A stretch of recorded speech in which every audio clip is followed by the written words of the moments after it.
Pagninilay sa ating Ebanghelyo, Mateo 18:21-19:1. Itinuturo sa atin ni Jesus ang kahalagahan ng pagpapatawad. Unang kanyang sinabi ay ang pagpapatawad ng 77 bisis sa Henesis 4 verse 24. Pumatay si Lamech ng isang bata dahil sinusugatan siya nito. Kaya sinabi niya na kung si Cain man ay sinaktan, 7 bisis ang parusa ng gumawa, at kung siya naman ay sinaktan, 77 bisis ang kaparusahan. Ngunit para kay Jesus, ang bilang nito ay hindi pisikal na sakitan, kundi pagpapatawad. Dapat buong puso at agad patawarin natin ang taong nagsisi sa maling gawain. Tunay na dakila ang pagmamahal ng Diyos sa atin. Tuwing tayo nagkukumpisal, inaamin natin na tayo ay mali. At napakaganda ng mensahe ng Panginoon sa pahayag ng mga pari, na tayo'y pinatawad niya. Kaya lang, kung talagang pinatawad niya tayo, hindi ba dapat matuto tayo magpatawad? Ang lalaking may malaking utang sa talinghaga ay napagbigyan ng hari, pagkakataong magbayad, pero yung lingkod na may maliit na utang sa kanya ay pinakulong at hindi pinagbigyan ng pagkakataong magbayad. Kaya nagalit ang hari.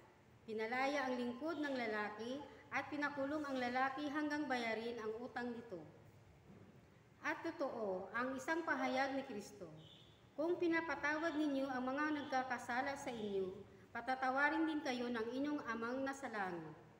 Ngunit kung hindi tayo pinapatawad ang mga nagkakasala sa inyo, hindi rin kayo patatawarin ng inyong ama.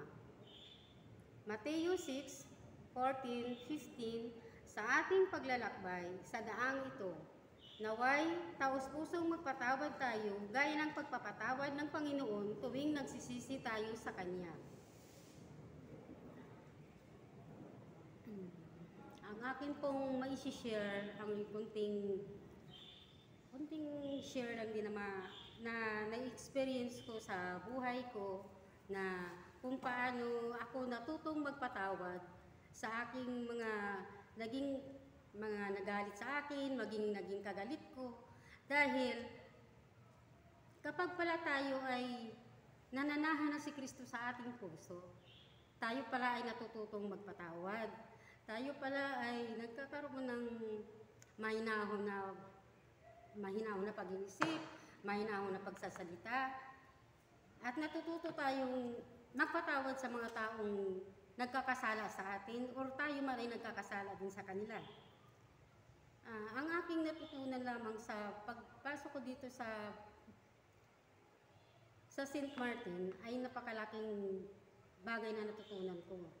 Ang natuto akong magpatawad sa taong nagkasala sa akin, at ang mga taong matagal ko nang nakagalitan, na nakimkim na galit, ay napatawad ko na sila.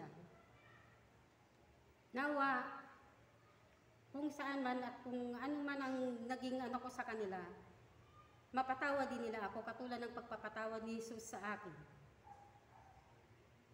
Ako'y lagi na lang nananalangin kay Jesus, at ako bago matulog, ako lagi nagsasabi sa Kanya na sana sa pagtulog ko, patawarin ako ng Diyos sa mga nagawa ko, sa mga nasabi ko sa mga taong nagkaroon ng mga sama ng loob sa akin, nagkaroon ako ng sama ng loob sa kanila, mapatawad sana nila ako.